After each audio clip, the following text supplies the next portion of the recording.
Iaitu kita masuk berkaitan dengan hibah.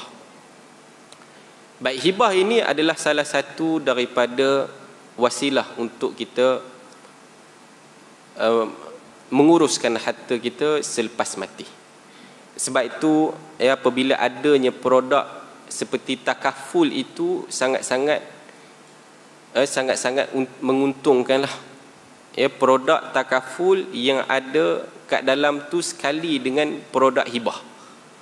Sebab misalnya kalau kita didedahkan dengan financial planner, misalnya dengan ialah kehidupan kita kan, sara hidup yang tinggi dan sebagainya, apabila kita meninggalkan isteri misalnya, kita meninggalkan anak kita, maka kita akan tahu bahawa setiap bulan itulah pembelanjaan dah.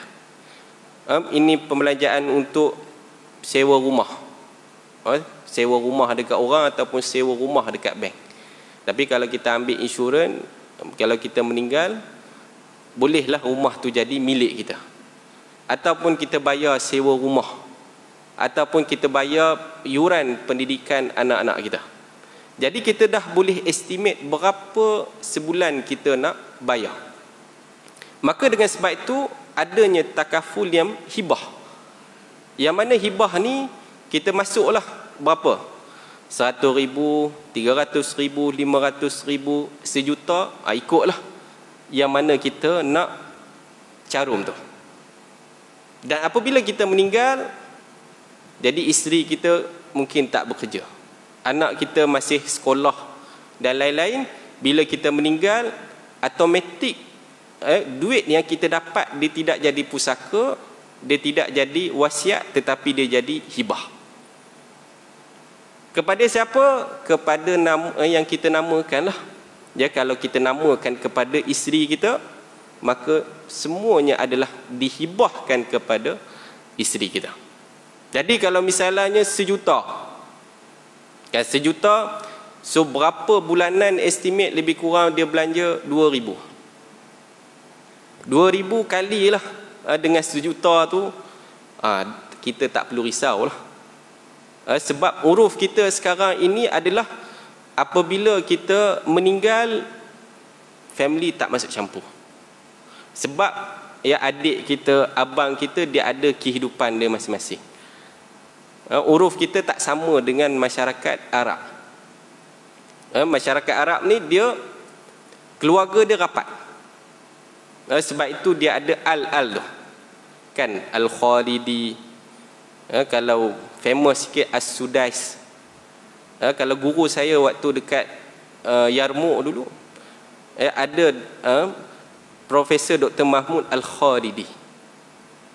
Mereka ni bukan setakat keluarga yang mereka jaga, kabilah pun rapat. Kabilah pun rapat. Dia ada positif dia dan ada negatif dia. Jadi Mahmud Al-Khalidi ni, dia family siapa? Ada seorang lagi yang famous juga, Abdul Fattah Al-Khalidi. Al-Khalidi ni siapa? Keturunan dia sampai kepada Khalid Al-Walid, panglima perang tu. Itu keluarga dia punya susu galur dia. Jadi nama dia kita tahulah Al-Khalidi, ni. Inilah keluarga dia, kabilah dia. Dan memanglah had dia tu pun walaupun umur dia 70 lebih, memang badan dia tegak. 70 lebih, pakai kot, tie semua. Bila mengajar tu memang tegak lah. Ada bekas mufti di Iraq pada waktu dia sebelum dia pindah dekat situ. Jadi dia bila dia mengajar tu dengan tegak, dengan tegas dia tu, memang garang lah. Memang garang. Jadi kita tahu, had ni keturunan tu. Tapi seorang lagi ni mungkin sebab dia dah turun lama. Kalau Abdul Fattah Al-Khalidi tu, dia badan dia kurus. Dia pakar kepada tafsir. Dia banyak tulis berkenaan dengan ulumul Quran, Hak seorang ni nizam hukum, siasat syar'iyah. Hak seorang lagi berkenaan dengan ulumul Quran. Tapi nak kata kenal melalui kabilah. Kalau nama saya Al-Haq tu bukan nama keluarga lah. Hak tu nama ustaz bagi. Itu bukanlah. Tapi kalau Arab ni memang nama family dia Hak tu. Jadi kuat. Kalau kabilah ni, kalau polis misalnya tahu orang yang salah tu daripada kabilah dia, dia buat dek. Tapi kalau misalnya daripada kabilah lain buat salah, siap. Dia akan kejar sampai lubang cacing. Hak tu yang buruk pula.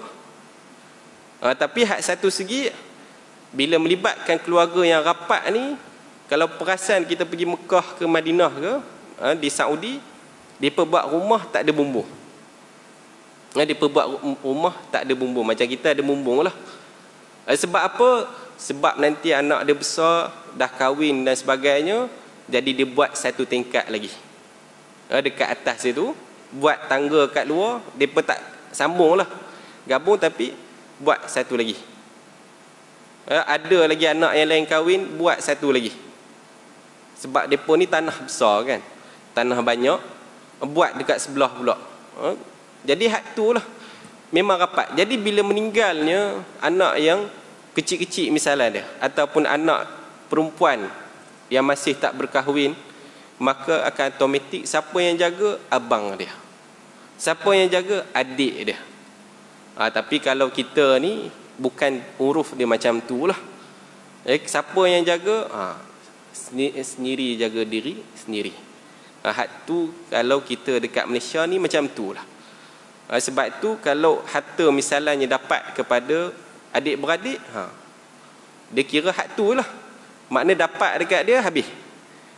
Kan, makna siapa nak tanggung? Tak ada siapa lah. Yang nak tanggung misalnya anak dia dan sebagainya. Jadi hak ni penting bila adanya produk hibah itu. Bila hibah tu pergi kepada anak dia, pergi kepada isteri dia. Jadi berapa dia kira cukup sebulan berapa kali, berpuluh tahun tak perlu risau. Makan saja duit daripada hibah tersebut. Hak tu baguslah berkenaan dengan hibah ini. Yang mana sesuai lah. Kita tidak menafikan daripada instrumen yang lain. Wasiat semuanya adalah yang dikhabarkan oleh Allah Subhanahu wa taala, namun mana yang lebih baik adalah mengikut kepada maslahah kita sebagaimana yang kita dah bincang. Jadi apa hibah itu? Hibah tu adalah hibah bersyarat. Hibah bersyarat yang mana dia dibenarkan oleh Bank Negara Malaysia melalui resolusi Majlis Penasihat Syariah Bank Negara. Sebab takaful ni dia di bawah bidang kuasa mereka. Mereka bukan di bawah bidang kuasa negeri. Mereka di bawah bidang kuasa Bank Negara. Bank Negara ada dia punya penasihat syariah dia. Jadi hibah bersyarat itu dikeluarkanlah fatwa ataupun resolusi daripada mereka berkenaan dengan hibah bersyarat tersebut. Walau bagaimanapun di peringkat lain, dia tidaklah meluas lagi dia punya amalan dia. Hanya dibanyak guna dalam produk-produk takaful lah. Produk takaful. Itu yang kita akan masuklah pada perbincangan tersebut. Namun kita akan bincang dulu secara asas berkenaan dengan konsep hibah ni. Dia ada konsep dia yang tersendirilah dalam dari segi perbahasan syarak dah. Baik, hibah. Penulis ni bagi tahu bahawa hadiah atau hibah membawa makna yang sama. Makna yang sama. Dia ada beberapa kalimah yang membawa maksud yang sama. Apa dia? Hibah, hadiah, sedekah. Itu semua perkataan yang sama, namun dari segi uruf dia berbeza sedikit. Hadiah ini dengan kasih sayang, diberikan dengan kasih sayang. Hibah ini dia beri atas dasar tanggungjawab. Sedekah ni kita nak beri disebabkan apa? Kita nak dapatkan pahala. Semua itulah sedikit saja perbezaannya, tetapi maksud yang sama, iaitu pemberian. Asas persyariatan hibah ini adalah hibah ini hukum dia adalah sunat. Berdasarkan daripada Quran, sunnah dan ijma' ulama'. Jadi hibah ini ada pensyariatannya daripada syarak. Hibah daripada segi konsep ni yang asal ialah kita beri itu dia berkuat kuasa secara on the spot, secara lani. Maknanya saya bagi handset ini dekat anak saya.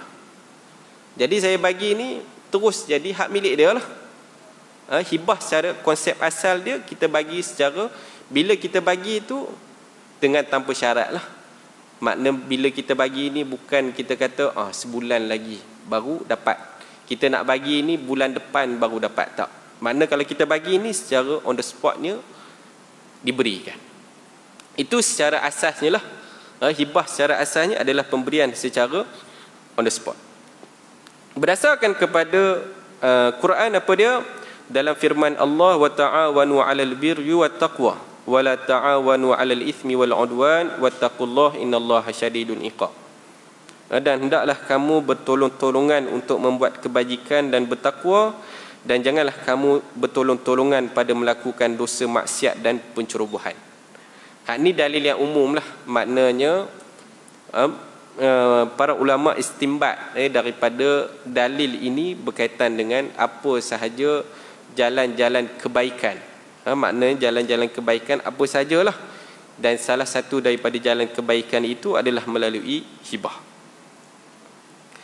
Dalil daripada sunnah, banyak hadis yang membicarakan, antaranya ialah hadis Bukhari dan Muslim, iaitu yang diriwayatkan daripada Aisyah, Nabi SAW bersabda, huwa laha sadaqatun wa lana hadiyah. Yang menjadi sedekah kepadanya tetapi hadiah buat kita. Ni Nabi, sebab Nabi tak terima sedekah, tetapi Nabi terima hadiah. Maknanya maksud yang sama, pemberian itu ada disyariatkan. Dan demikian juga ijma'. Ijma' telah berlaku tentang pensyariatan hibah dengan segala jenisnya tanpa membezakan antara sedikit maupun banyak.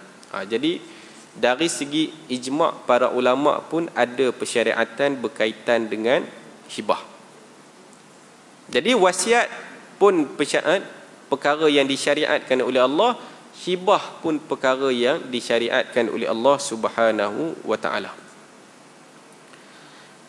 Baik, yang seterusnya iaitu berkenaan dengan arkanul hibah. Arkanul hibah. Dia biasa bila kita membicarakan berkenaan dengan syariah ini, dia punya rukun dia. Solat ada rukun dia, wuduk ada rukun dia, dan sebagainya ada rukun. Dan demikian juga hibah pun ada rukun dia. Jadi apa rukun hibah?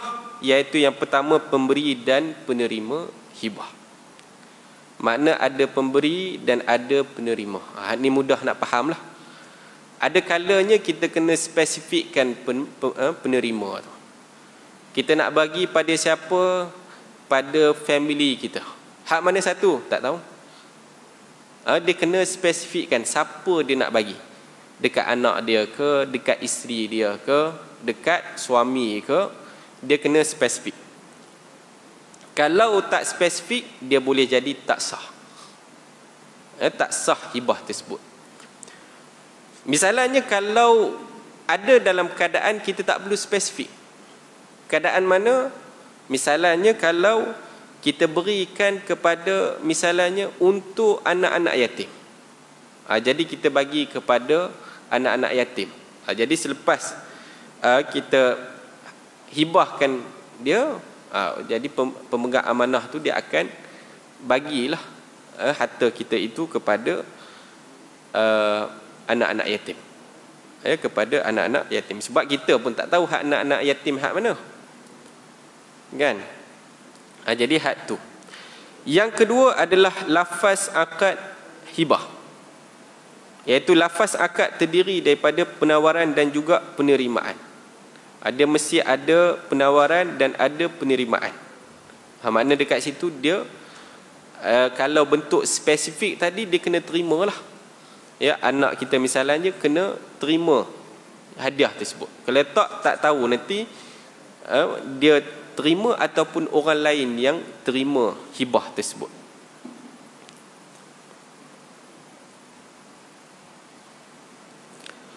Baik. Lafaz penting iaitu dengan maksud yang senang difahami lah. Beri ke, hibah ke, hadiah ke dan sebagainya, membawa maksud yang sama dengan hibah. Yang ketiga, barangan hibah. Barangan hibah hendaklah wujud ketika hibah dibuat. Oleh kerana itu tidak sah menghibahkan barangan yang tidak wujud ketika hibah dilakukan. Kerana implikasi akad hibah ialah pemindahan hak milik secara serta-merta. Hak ni yang asal. Maknanya bila kita nak bagi pada seseorang itu, barang yang ada perlu wujud ketika hendak diberikan.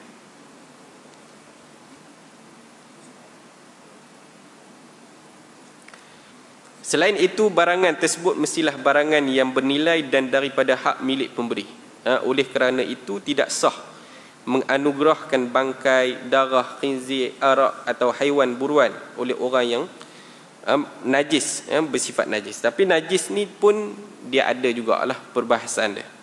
Yang maknanya kalau bangkai itu bagus, bernilai, boleh untuk dijual beli, boleh untuk dihibahkan. Seperti apa? Baja kan najis. Baja tai ayam ke kan, bolehlah untuk dihadiahkan sebab dia adalah barang mutakawam, barang yang bernilai. Dulu ketika membahaskan ni, para ulama kata najis, semua najis ni tak boleh nak dijual beli, tak boleh dihadiahkan, tak boleh dihibahkan sebab dia najis. Apabila satu perkara berlaku, iaitu apabila apa dia? Ketika mana ni penasihatan syariah antarabangsa. Dia nak bicarakan ada syarikat ni nak buat satu kontrak. Apa kontrak dia? Iaitu nak beli loji. Dia nak beli loji. Loji yang penuh dengan kumbahan. Dia nak buat apa? Banyaklah. Banyak perkara yang dibuat daripada loji kumbahan. Salah satu dia, antara dia boleh menjana kuasa elektrik daripada loji kumbahan tu. Dan ada syarikat yang buat loji kumbahan tu, dia buat apa? Air mineral. Dia buat, dia proses, dia buat air tu. Dia tukar jadikan air. Tapi dia tak buat depan kita lah. Kalau dia buat depan kita, kita pun tak sanggup nak minum. Tapi apabila melibatkan tadi loji kumbahan tu, jadi bila tengok dalam kitab, semua kata tak boleh, haram bila membuat jual beli pada najis, tak boleh. Jadi peninglah penasihat syariah IOF ni tadi. Jadi macam mana nak buat? Bila bersidang, hak semua kata tak boleh. Ada seorang ni bila buat kajian tu, tengok baliklah kepada pelbagai jenis kitab. Antara kitab yang dia baca waktu tu adalah Raddul Mukhtar ala Duril Muhtar, kitab oleh Ibnu Abidin, iaitu salah seorang ulama dalam mazhab Hanafi. Kitab tu tebal, ada lebih kurang hampir 20 jilid kitab tersebut. Jadi sebab nak buat keputusan. Jadi bila baca antara barang mutakawam ni yang bernilai, yang boleh untuk dijual beli itu, dia kata apa? Apabila masyarakat mengiktirafnya sebagai barang yang bernilai. Barang yang bernilai. Jadi dalam kitab tu dia tak sebut sebagai barang yang najis, tetapi barang yang bernilai. Jadi kalau barang tu bernilai, maka boleh untuk dimanfaatkan dan bolehlah untuk dijual beli. Pada waktu zaman tu kita tak tahu pun yang loji kumbahan ni boleh ada manfaat. Sebab benda-benda tersebut nak buat apa kan? Kalau kita beli pun nak buat apa? Kan beli bangkai, beli loji kumbahan, buat apa kan? Tak boleh nak buat apalah kalau jual beli pun. Jadi bila bersidang balik, bentang balik kata syarat untuk bentang balik daripada kitab tadi. Hak ni berlaku pada tahun 90-an dululah. 90-an. Jadi bila sidang balik, bila bentang, khilaf tu masih ada lagi. Sebab tak biasa ni. Takkan nak menghalalkan perkara yang dah diharamkan. Masing-masing takut nak tauqi', nak tanda tangan. Jadi macam mana keputusan ni? Terpaksalah seorang ni kena yakinkan. Kalau 20 orang ahli dalam tu, dia kena yakinkan lah. Benda macam ni. Last kali bila dia yakinkan, semua orang setuju. Dengan syarat apa dia? Kalau salah ni, hang yang salah. Dengan syarat macam tu lah. Dia nak berlepas diri lah. Dia tak nak lah dia sign tu, nanti dia pula yang kena tanya. Tu pun tak apa, dia kata dia tangguh. Tangguh dekat siapa? Dekat Allah Subhanahu Ta'ala. Jadi bila semua setuju, sah apa ni? Syarikat tu boleh untuk beli loji kumbahan. Belilah untuk buat apa? Untuk buat tenaga elektrik tadi. Jadi berdasarkan kepada fatwa tersebut, maka membantu banyak kepada industri ini tadilah. Jual tai ayam, jual najis, untuk buat macam-macam. Jual apa lagi? Bangkai. Jual bangkai, tulang-tulang. Kan untuk buat apa? Macam-macam lah. Untuk buat pinggan. Dan ni boleh buat pinggan daripada tulang. Tulang apa? Tulang khinzir ada, tulang lembu ada. Kan buat apa lagi? Tukar jantung pun boleh sekarang ni. Dengan jantung khinzir. Tu lagi hebat lah. Tukar jantung khinzir dengan jantung manusia. Hak tu baru implement. Kita tak tahulah macam mana naluri jantung hati dia, kita tak tahu, wallahu alam lah. Agak-agak macam mana? Hak tu yang paling advance sekali lah. Tukar jantung hati, jantung khinzir dekat jantung manusia. Perkembangan yang baru tak pasti apa jadi dekat orang yang dia pindahkan tu. Yang berlaku dekat US, perkara ni berlaku dekat US. Jadi kalau misalnya barang-barang tersebut boleh membawa manfaat, maka boleh dihibahkan lah. Perkara tersebut boleh dihibahkan. Jadi cukup sekadar tu saja perbincangan kita pada malam ni, insya-Allah.